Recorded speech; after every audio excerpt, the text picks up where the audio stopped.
So it really matters. And if I fail, then they kick me out of the Army, and that's my job. So for me, I must remain physically fit and all that. So the investment into everything, into myself, has been really key. And I have a really happy son to show for it. Ever feel like you suck at this job? Motherhood, I mean. Have too much anxiety and not enough patience? Too much yelling, not enough play? There's no manual, no village, no guarantees. The stakes are high. We want so badly to get it right. But this is survival mode. We're just trying to make it to bedtime. So if you're full of mom guilt, your temper scares you, you feel like you're screwing everything up, and you're afraid to admit any of those things out loud, this podcast is for you. This is Failing Motherhood. I'm Danielle Bettman, and each week we'll chat with a mom ready to be real, sharing her insecurities, her fears, her failures, and her wins. We do not have it all figured out. That's not the goal. The goal is to remind you, you are the mom your kids need. They need what you have, you are good enough, and you're not alone. I hope you pop in earbuds, somehow sneak away, and get ready to hear some hope from the trenches. You belong here, friend. We're so glad you're here. Hey, it's Danielle. I just thought you wanted to know Failing Motherhood, which debuted May 10th of 2020, just hit 10,000 downloads. So exciting! This is a huge milestone for podcasts, and I'm so grateful for every single listen. So if you're new to the podcast, welcome. I'm so glad you're here. If you've listened to every single episode since May, thank you so much for the support. I cannot thank you enough. I just messaged back and forth with a mom on Instagram earlier today who said, I wish that I had found your podcast sooner. As soon as I read the description, I knew I needed it. It's been a rough season, and I can see several relevant topics you've covered. Thank you for touching on some of the most honest and necessary topics that are not always discussed. So, let this be a reminder to you. If you haven't left a review, please go do that now, and please tell a friend about the podcast. Not for me, but for them. Because one of the saddest things is when I hear from a parent, why didn't anyone tell me this sooner? And they genuinely feel betrayed. Friends don't let friends miss out on community, encouragement, and support. So post about it, send a link, and do what you gotta do. It's rough out there in pandemic parenting land. Also, side note, my free Chaos to Calm masterclass was such a blast. It was so much fun. I'll be doing another one, slightly different, later this month. So if you want to know when, join my mailing list. Go to parentingwholeheartedly.com/emotions to download your free guide and printable for managing the biggest emotions your kids have and the most stressful moments of parenting. And I will be sure to send you an invite. Can you believe it's March? Me neither. So anyway, on to today's episode. If you've ever wondered what it would be like to be raising a toddler as a single mom, as an active duty Army lieutenant colonel, stationed abroad in Germany during COVID lockdown, you're about to find out. Enjoy the episode.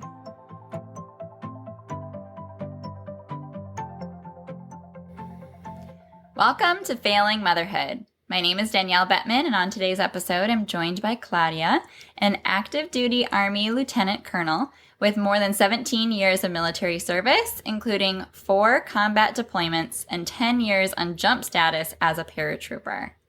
Welcome, Claudia. I'm so excited to have you on the show today. Hello, Danielle. Thank you for having me here. Oh, absolutely. So I have to throw out a disclaimer that I do not know much about the military world. No one kind of in my family has ever served. I've not really been close to that. So I am going to be asking you all the questions. Okay, I'm ready. Which I'm just so excited to get a peek into your world because it is one that I do not know, but that's part of this podcast is being able to share those experiences that are so unlike my story and be able to get into your shoes and so that we can all understand each other a little bit better and make this mom world filled with much more grace. All right.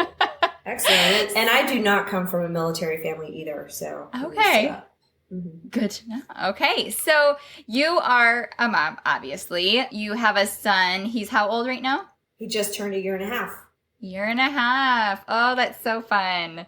Such a fun age, yet exhausting. Yes, absolutely. A bundle of energy.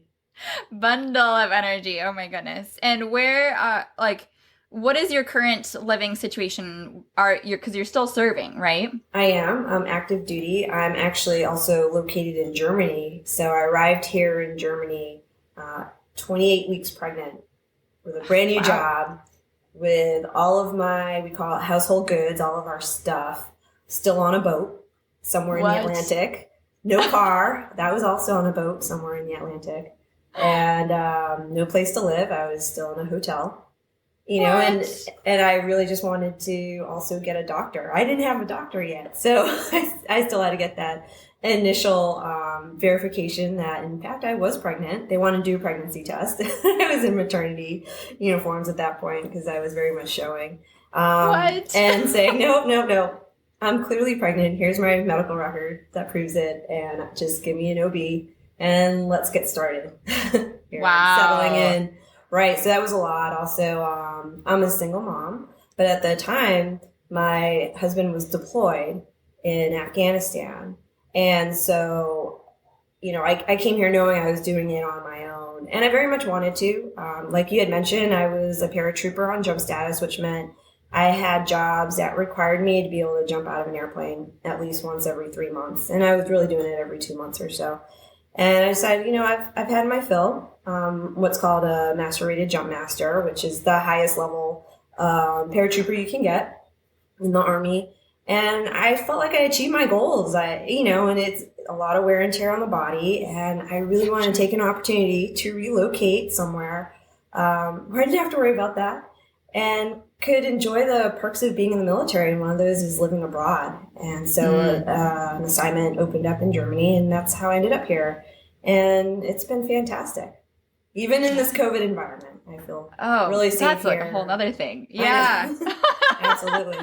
Mm-hmm.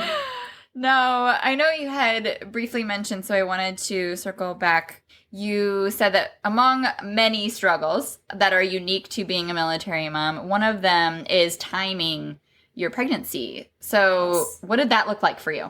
So when I first joined the Army, I went to basic training, and while I was there, I saw, a lot of my cohorts were moms, a lot of late 20s, early 30s women who, some of them were single, some were not, but they really were just trying to finally establish a career, get good health care, just take care of their kids while having a job that their children could admire and respect them for as well. And to get them out of their hometowns as well.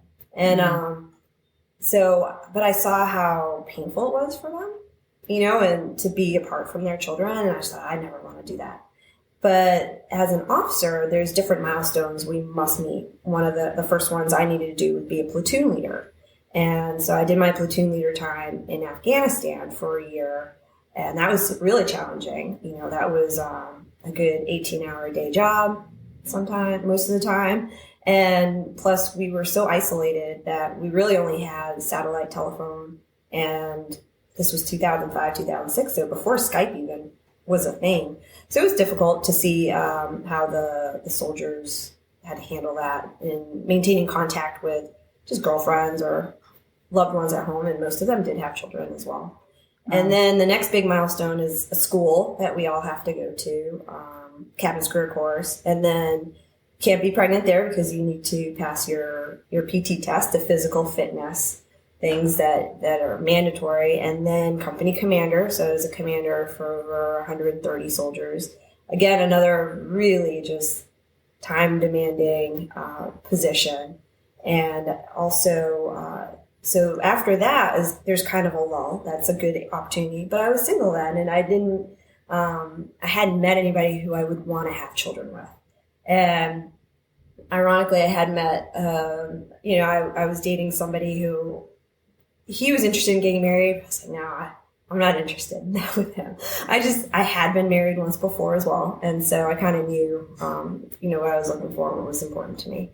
So I wasn't willing to take that risk yet. And I thought, well, I still have some time.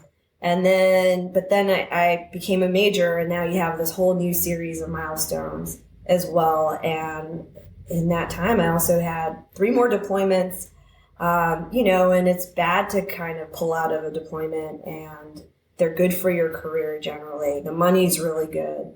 And you always think, okay, I'll just do this one deployment and then maybe I'll have a baby then. But you always need that partner as well to help make that happen. Minor details. Right. Although you also, and it's tough to really settle down with someone in the military too, because we're always moving around. I was very fortunate to be at Fort Bragg, North Carolina for 10 years, but a lot of people don't stay that still for more than 2 to 3 years at a time. No, that's a long time to be still. Yeah. Right. So that's really how most of my relationships ended, was because of people moving. Right. Yes. There's a lot of schools. The few families that I've gotten close to have been on like 3-year rotations where they expect to move about every 3 years, if not on the dot. So that seems to be the norm. So that would definitely be a long. Right. It's really hard on them, just on friendships, let alone, trying to find and date. And it's so complicated. Right. And then, fortunately, I did get married and I had my first child, and I was already in my early 40s by that point.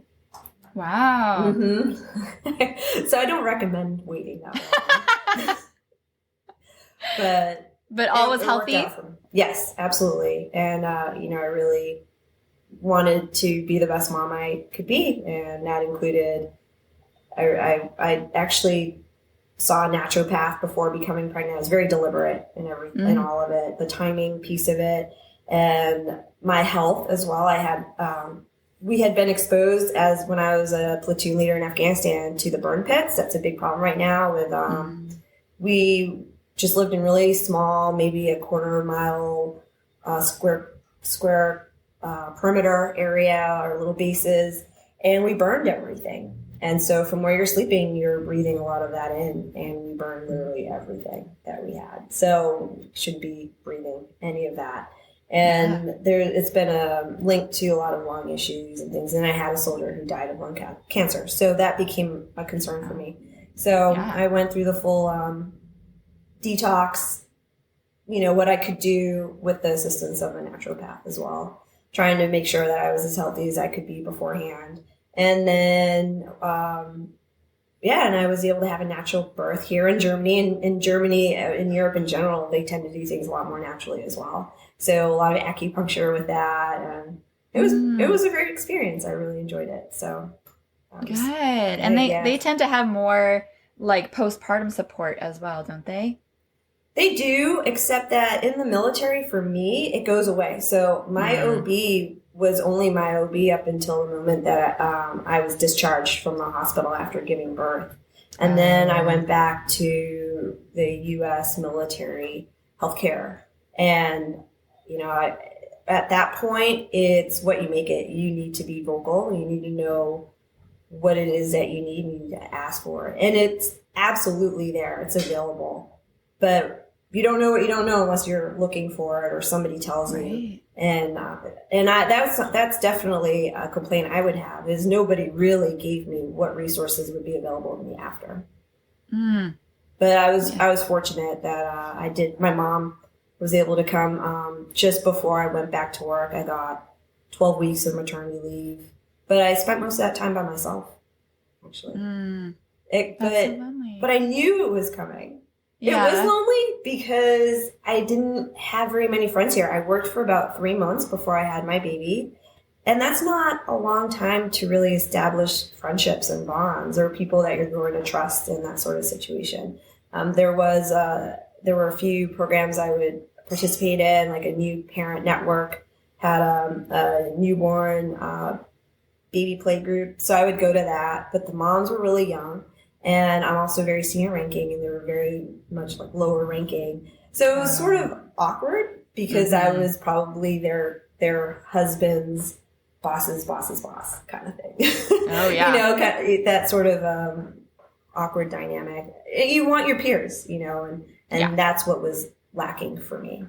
But I did have a lot of girlfriends. Eventually, I've developed that network. But I had one friend in particular who was around and would check in on me and all of that. But I started exploring and traveling. That's the best part about being in Germany was it was so easy for me to do day trips. And I quickly discovered that my son could also nap in the car seat very easily. Oh, yay. So it was easy for me to do up to a 2-hour away day trip because he would get his almost 4 hours of napping in 2.5. Yeah, win-win. Yes. And then I just wore him in the baby carrier and, walked all over whatever town we were checking out. So yeah. That was good. But then I went back to work. So I'm sure did you ever feel like you were failing motherhood? Absolutely. The day I went back to work. Yeah, tell me about that. How was that transition? So I was so deliberate about having my baby, and I wanted him to have everything he could have, and really all he cared about was me. Being there to nurse him, and I was everything to him. He was really all I knew, and then all of a sudden I was gone for 8 to 10 hours a day. So that was difficult. The transition was supported by my mom, who came here and was able to take care of him. But she could only stay for about 2.5 months or so. But absolutely felt like, I still feel like I fail at motherhood every time I go back to work. Because I also can't even have my cell phone at my desk. We're not allowed to have our phones at work. So there's no easy way to communicate with him or even receive pictures or just check in. I have a nanny. I feel like the nanny is the best way that I can care for my son and provide the attention that he needs. Mm-hmm. So I feel like I saved myself a little bit that way. There is a daycare center about a 7-minute walk away from my office.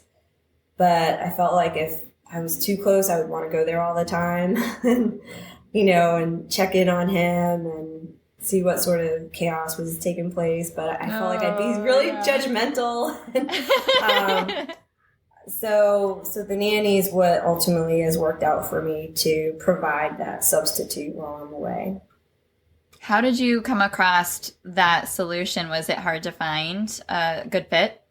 Yes. So where I'm stationed here in Germany, signing up for daycare is not an instant thing. And it also required proving that he's a U.S. citizen. And that took about the first 60 days of his life to finally get his passport and his official U.S. birth certificate and all the paperwork. So that meant, I was going back to work within a month. So I was getting nervous because I didn't have daycare available for him. So that was another failure. Oh my goodness, I'm going back to work and I don't have this thing figured out. Such a huge pressure. It is. And so I started looking outside. Like, what are my other options? And fortunately, because I'm abroad, it's difficult for a lot of the Americans here, the spouses, to get work because we're under a special status of forces agreement, a SOFA agreement. So they have specific visas. However, they need to stay within their left and right limits of you can't work unless you're doing this or that. It's very specific. Mm-hmm.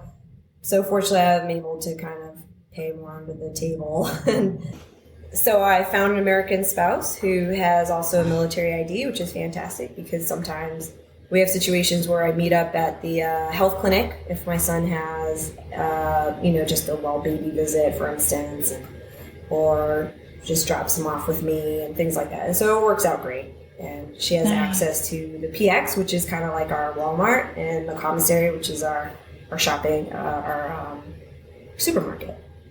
Okay. Mm-hmm. So she can do some errands for me and things like that. But I am now on nanny number 3 as well. But my son is very easygoing, fortunately, and transitions well. Oh, good.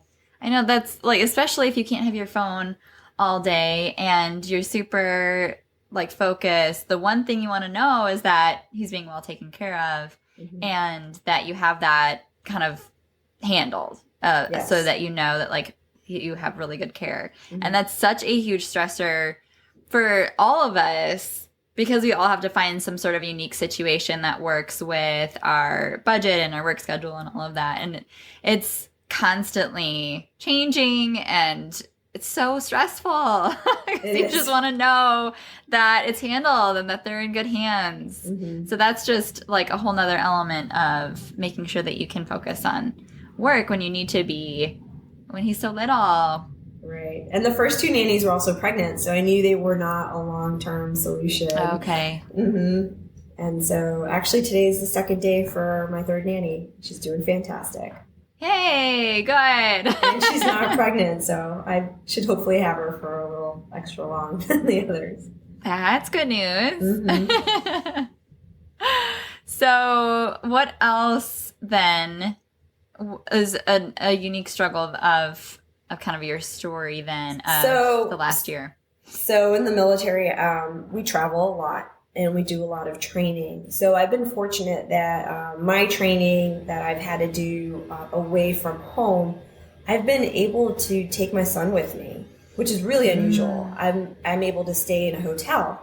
And so what I've been doing here is, versus staying in a tent or staying in Army barracks, which is like a dorm room and certainly not allowed to bring family in there.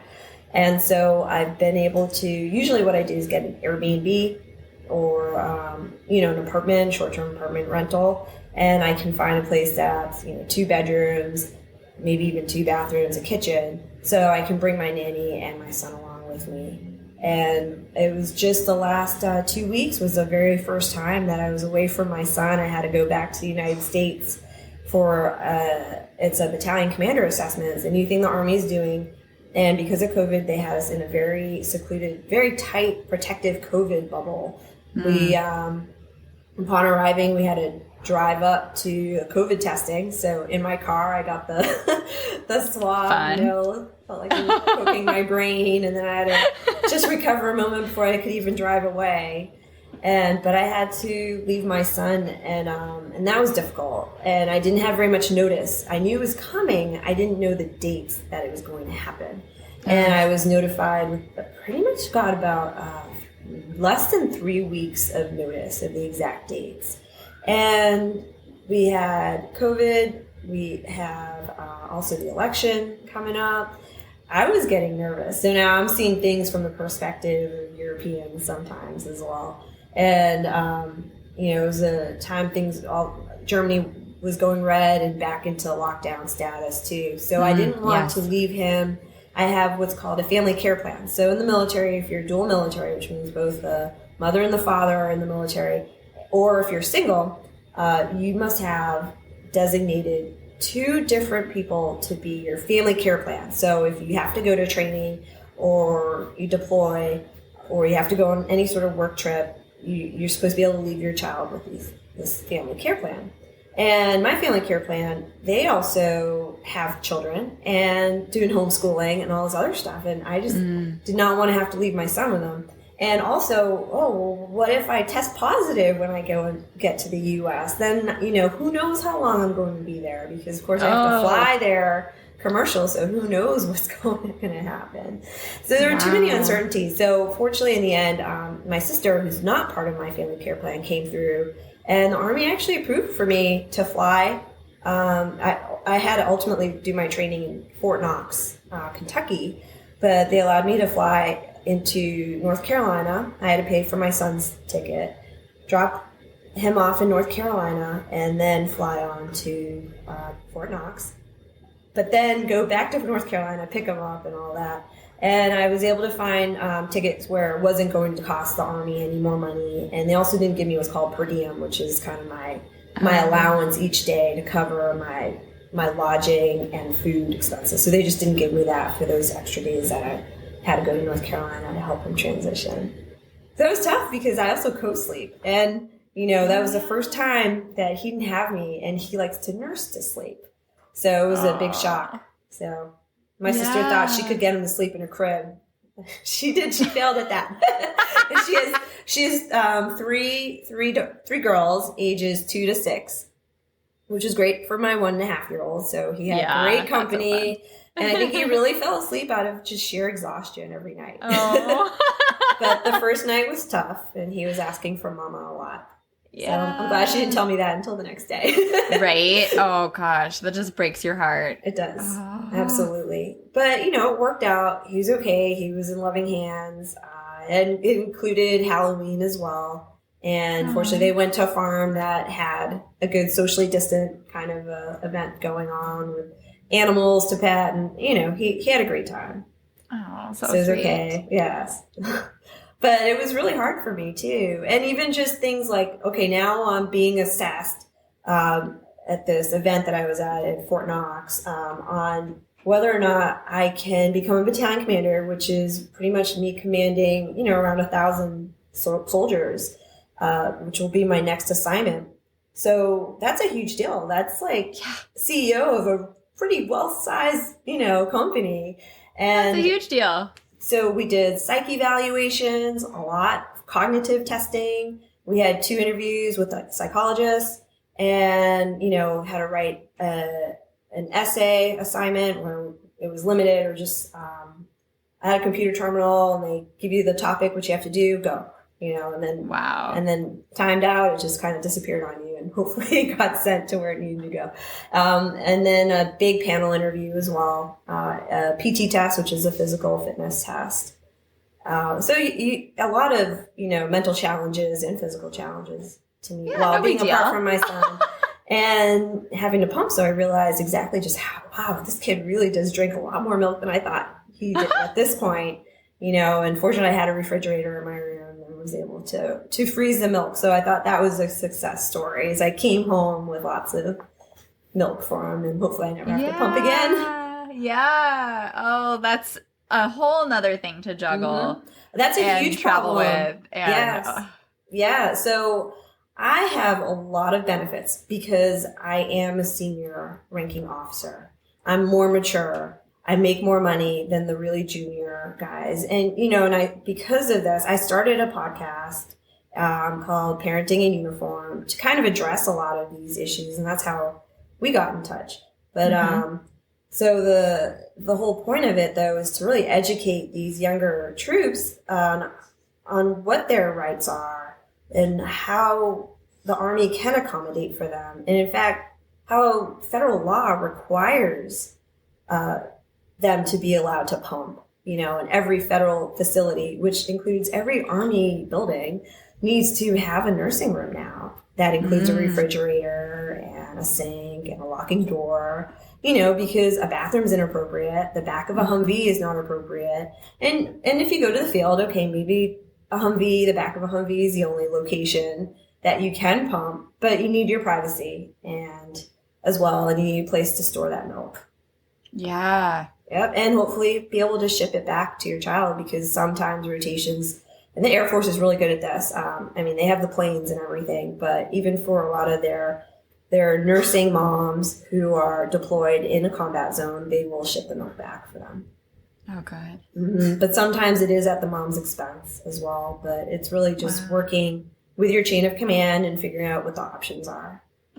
And has that been a lot of new accommodations or what has been kind of the history with that relationship of moms in the military? It used to be that as soon as you became pregnant, that was automatic grounds for discharge. Like you were automatically, all right, Army's done with you. Thank you for your service. Wow. But that changed in the 80s. I think it was late 70s, early 80s. And so it's just been a really slow struggle. Maternity leave increased, I want to say around 2016. It used to be just 6 weeks.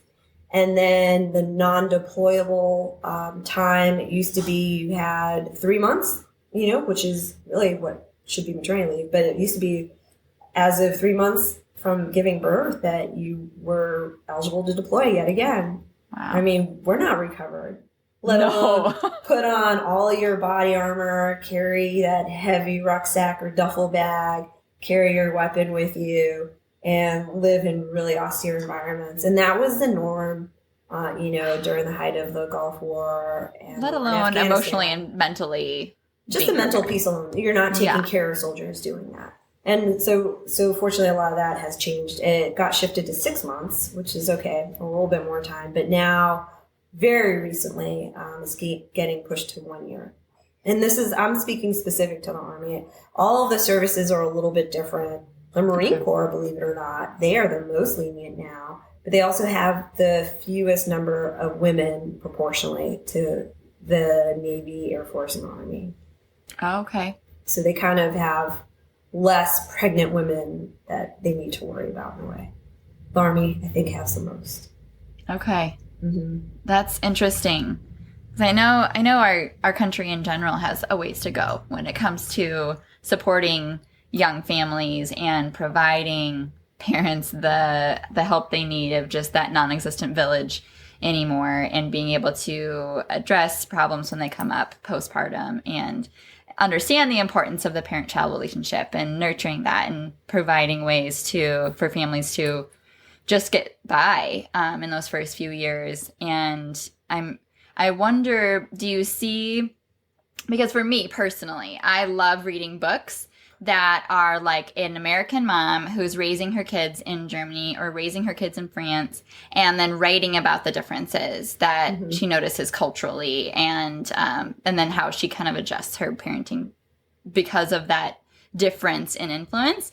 So I know your son's still young, but have you been able to kind of see that culture shift, and what kind of have you gotten any takeaways from that, being able to be abroad?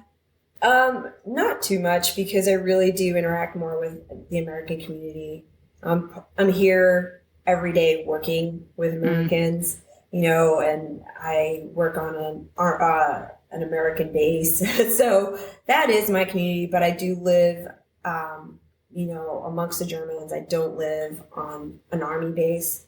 And so I see it a little bit, but really what I see is how independent the kids can be, a lot more so than Americans. You'll see really young children walking to school on their own. I mean, I'm thinking like, what's that kid, like 4 or 5? Just has her little backpack on, but she knows where she's going. And look, she's no crossing guard at the crosswalk. She's just going for it, and knows when to go, and the traffic stops and lets her go. And wow. That is definitely a huge difference. I think I would have gotten distracted and just gone to the playground. Yeah, I see that, and just interaction a little bit at playgrounds is really it for my son. Yeah, with the German children. Mm-hmm. Yeah. Oh, that's so cool. Do you speak any different languages? I speak Spanish. Do you? Okay. Mm-hmm. So are you raising him bilingual? I'm not yet. And I part of my retirement plan includes, like, when I retire from the Army, and the benefit is I can retire actually in less than 3 years. I can 2.5 years. I'm eligible. That's for amazing. retirement. I know, before kindergarten, right? So, wow. But if I take on another assignment, we call it PCS, when you change your duty station, I'll be committing to another 2 to 3 years. And so that'll get me just to around 22 years, which is good because it's a little bit of a higher pension, but I'll still be out before kindergarten. That's amazing. And so that means then I can have my dream job as a soccer mom. Hey, that's amazing. Right. So I know in the long run, it's for the best. And, part of that pension also includes health care for life, and that I can, provide that for him too. Wow. Really great. That's huge peace of mind. Mm-hmm. It is. And that's one of the main reasons people will stay in the military for a long time. Kind of once you hit that 10-year mark, that's when you have to decide if you're going to go for 20, because at 20 you can get that pension. Yeah. Mm-hmm. Oh, wow.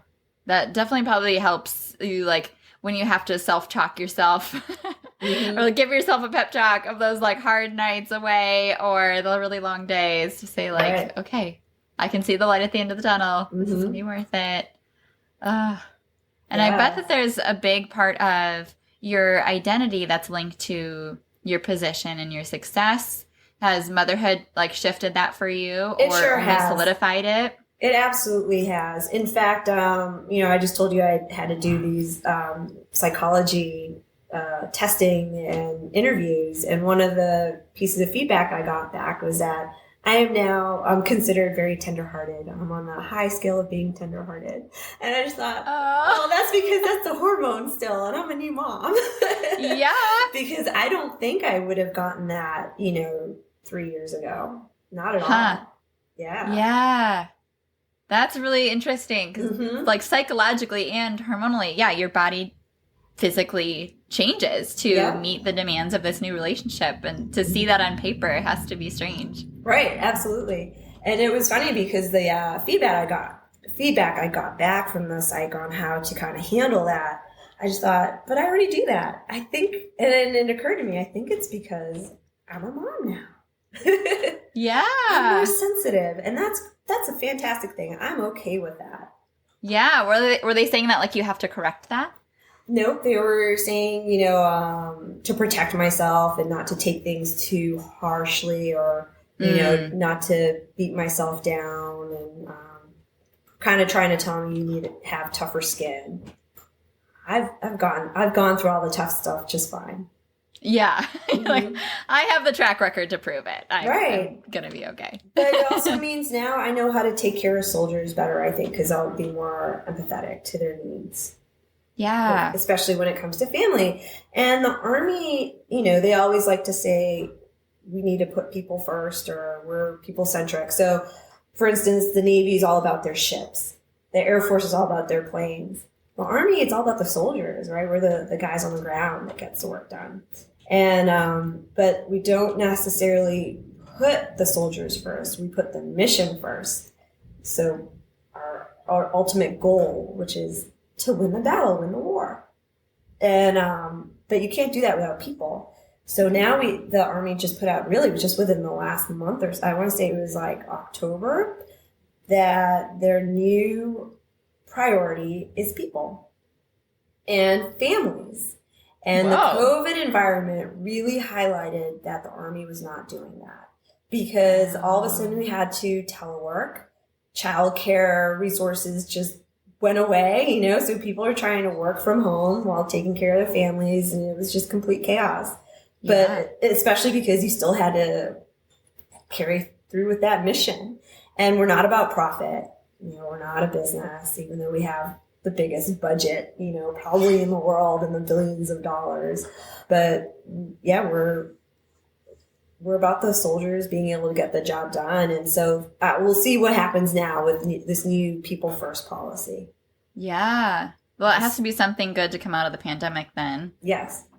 Because childcare has been a real issue as well. And I had to get special permission signed off by my battalion commander, allowing me to, not my battalion commander, my garrison commander. So that would be the commander for the base that I'm at, saying that I had permission for my nanny to come to my house, during that initial lockdown back in March, so that she also would not get in trouble in case she was stopped while walking down the street. Like, hey, where are you going? Well, walk down here. Mm-hmm. No stress. Yeah, right? So. Yeah.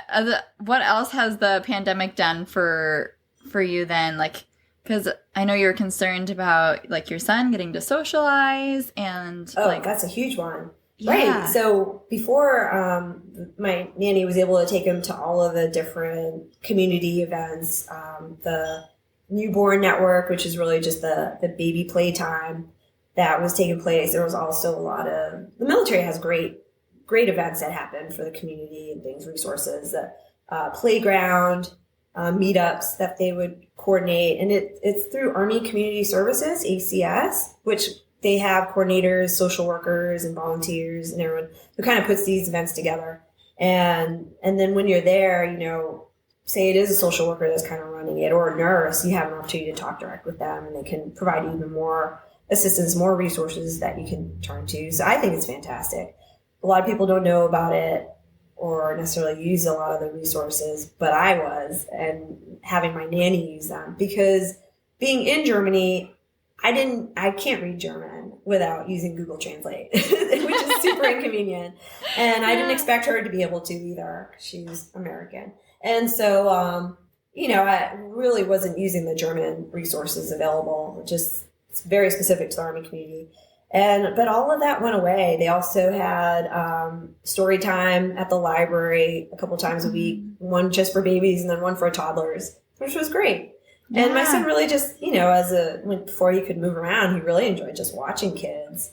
And I saw that, but he started walking in March when the lockdown started happening. And that was when he could finally have fun at the playground because he could walk to things that he wanted to do. And all the playgrounds were roped off. He couldn't use them.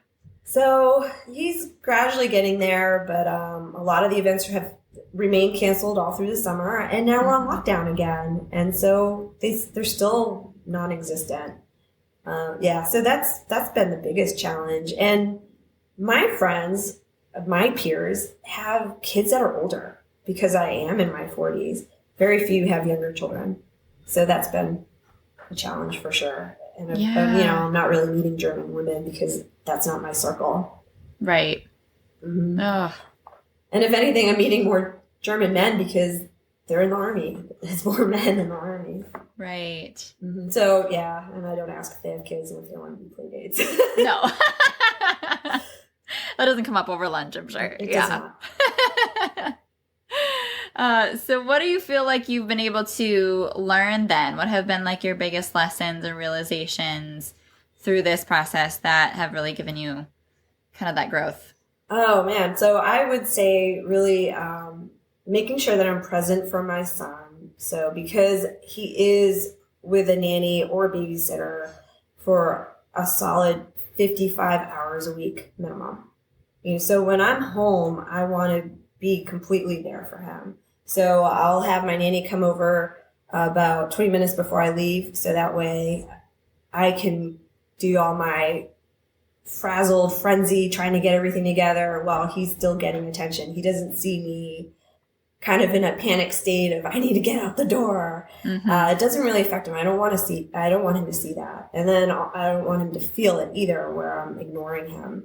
And then I also try to get home about, 10 to 15 minutes before the nanny leaves. So that way I do have time to quickly take a shower and get my stuff down and kind of, get out of the uniform and get into more my comfortable self and be able to pay attention to him as well. That's so smart. Yeah, just really, it cost me probably an extra $10 a day as far as the hourly wage goes, but it's worth it. Mm-hmm. And he's happy. He's a happy boy and he doesn't get separation anxiety. A lot of kids I see, they cry when mom goes away and he might fuss a little bit, but he sees his nanny's there and right away she's distracting him and he's happy again. So perfect. I'm happy with that. I think it'd be really easy to be jealous of the nanny, but I'm grateful, absolutely grateful because my son he doesn't have a father who's going to give him that attention, and unfortunately doesn't have me all day long, but he is getting that love and attention from somebody who cares as well and who probably has more patience than me to sit down with a book and go through what the shapes and colors are and things like that because, and that's great. Right. If that's the reality, then that's totally worth that time. I have learned the importance of outsourcing for sure and not shy about it. Good for you. Yeah, and I'm so grateful I can afford it. And that's one of the reasons, I'd say for waiting a little bit for having kids is to be a little bit more financially stable. And I'm definitely at that point where I'm happy to invest in my son's care. Mm-hmm. There's so much peace of mind with that. But then, also just logistically, you're meeting the needs for both of you. And that's and I'm fantastic. Better off at work as well, so I have set a great example for other Army or military moms who return back to work because I'm back 100%. No one could ever say, oh, since she had a baby, she's distracted or you can't count on her to do this. Not the case at all. And in fact, I got a promotion. I was given more responsibility. Yeah.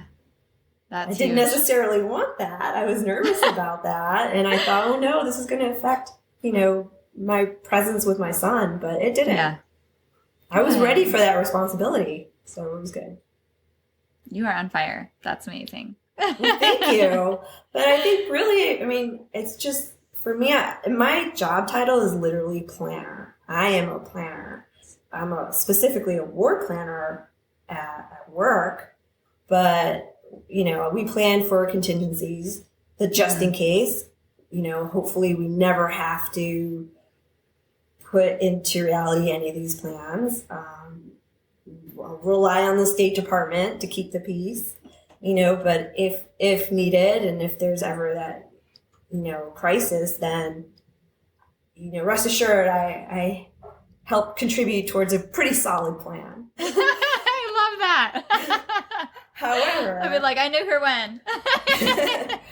But I've also put that into my everyday. So making sure that I've planned for my son as well.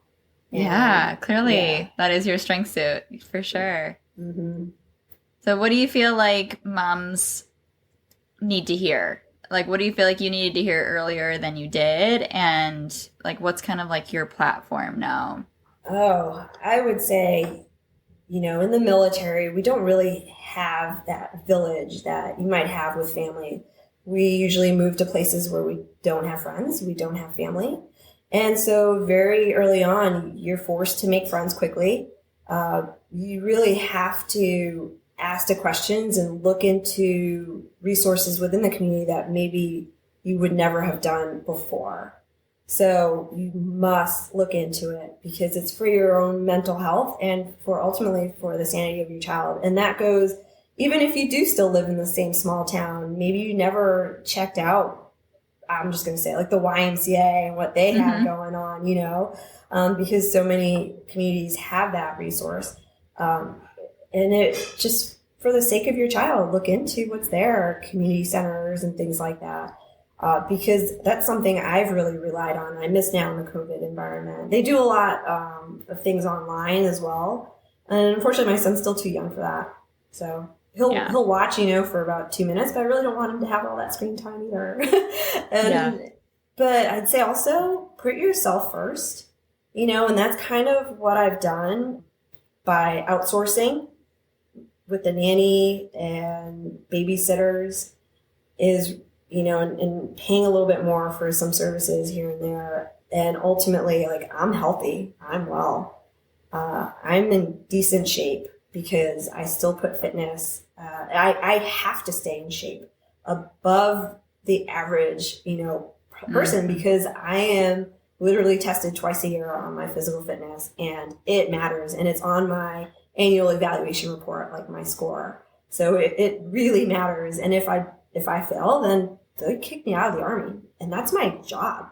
So for me, I must remain physically fit and all that. So the investment into everything, into myself has been really key. And I have a really happy son to show for it. Yeah, talk about accountability. But that has got to nix any mom guilt then for the time that you spend on that because it's absolutely necessary and you're seeing the benefit of it. So it's no question. Yes, and it takes a while. It's not instant gratification. Right. Either. You have to see it over time. Yeah. I love that. So tell us more about your podcast. Oh, so my podcast called Parenting in Uniform. And I did it I started because when I showed up to Germany, I was 28 weeks pregnant. I could feel people not happy to take on this brand new major who was clearly going to go on maternity leave and take off for a while. And they didn't know what to expect. I think they thought that I was using my pregnancy as an excuse not to put in the longer hours by Army regulation. I think also DOD, Department of Defense regulation. We are limited once you hit 28 weeks to a 7-hour duty day plus 1 hour for physical training, physical fitness. So just 8 hours total. And I was holding to that because that's the standard. That's what I was entitled to. And I was exhausted by 3 p.m. And I was not going to keep on going if I didn't have to. Right. And so people were saying things to me like, maybe instead of, coming in so early in the morning, and by the way, so early was like 8:39. It's not that early. How about you just come in later and stay late? and having to explain, no, it's not happening. My body just physically can't handle that right now. Yeah. There's a reason these rules are in place. And, explaining why I had to take off for doctor's appointments. And it wasn't that many, up until just before the due date, and why I was not going to go on any more work trips when I was 2 weeks from my due date. And things like that. And, no, I'm not slacking. And by the way, I did everything else that you've asked me to do.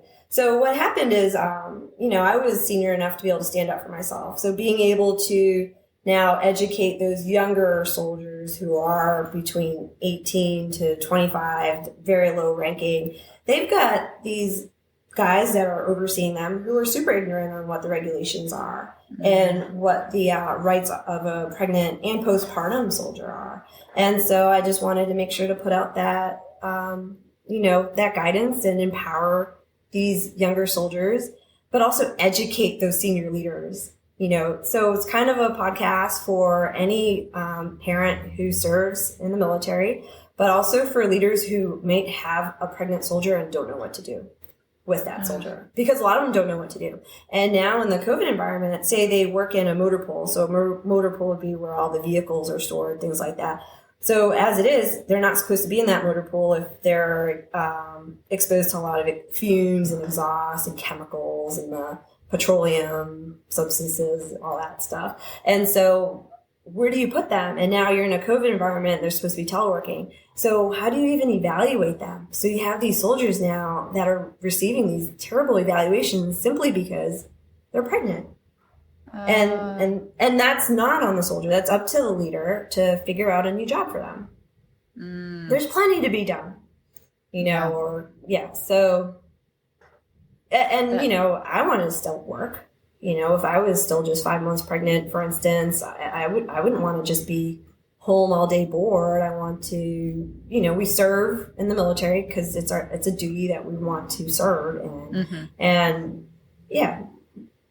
Well, that sounds like it's so needed then.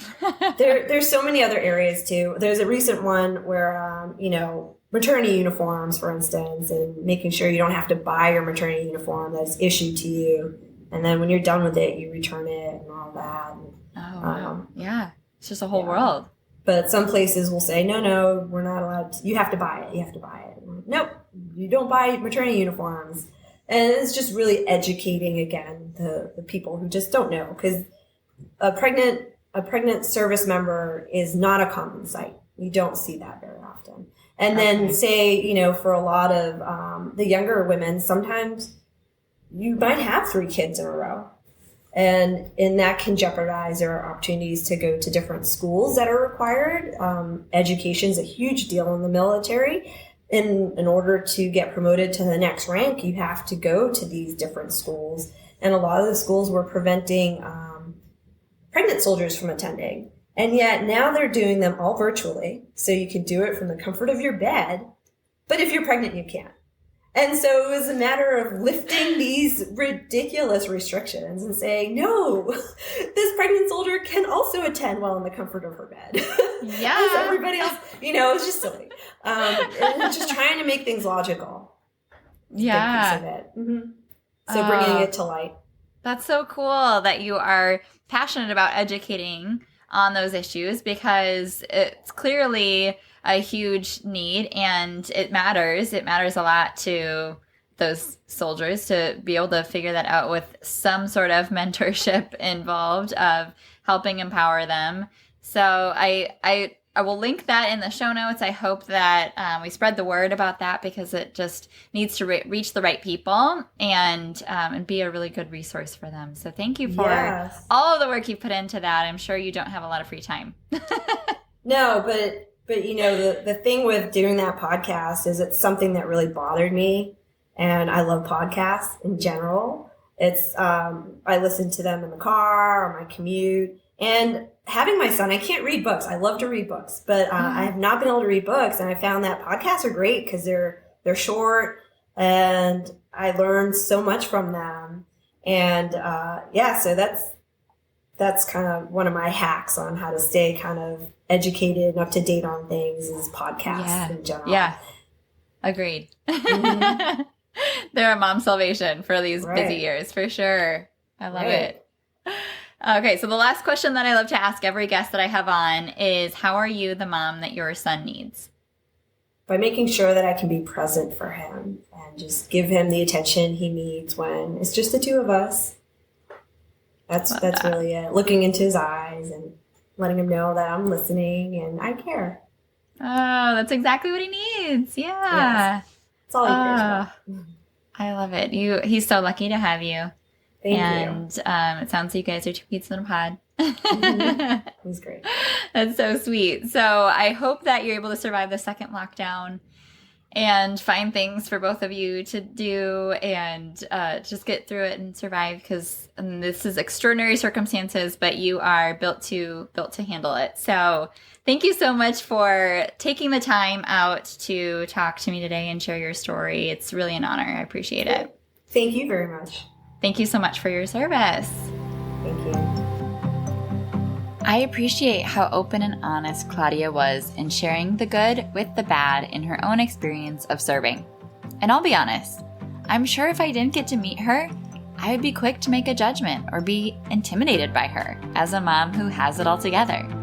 But I hope you'll agree that when it comes down to it and we get to share our stories, we all have so much more in common than we realize. She's just like us, friends. So, if you know any other military families, please share her podcast, Parenting in Uniform, with them. And while you're there, you can listen to the episode where she interviewed me. I'll link it in the show notes. Don't forget to join my mailing list if you haven't already. It's parentingwholeheartedly.com/emotions, and go ahead and print off that printable of the 5 steps to calm down in hopes that it helps your child. And to help me celebrate 10,000 downloads, go ahead and leave a review on Apple Podcasts so more moms can find it. Thank you for coming on this journey with me. I believe in you, and I'm cheering you on.